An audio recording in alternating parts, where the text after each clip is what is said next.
Hello, so this is when my writing journey began. I come from a small town in Berkeley West.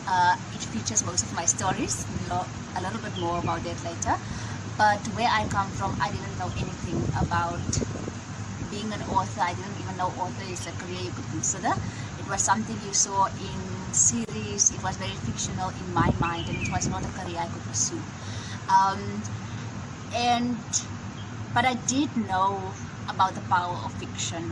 I keep telling the story about anyone when the discussion about diversity comes up. I keep telling everyone about Diki Panibuaka, which was written by a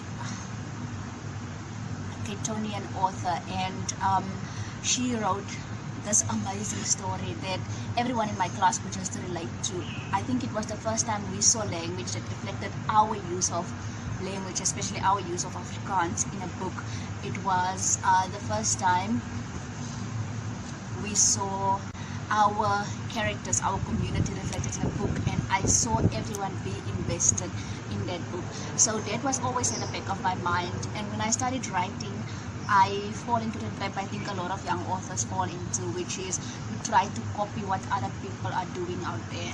And my lecturer, Prof. Francie Greiling, pulled me aside one day and said, you can't write what's already written, otherwise it's not going to get published.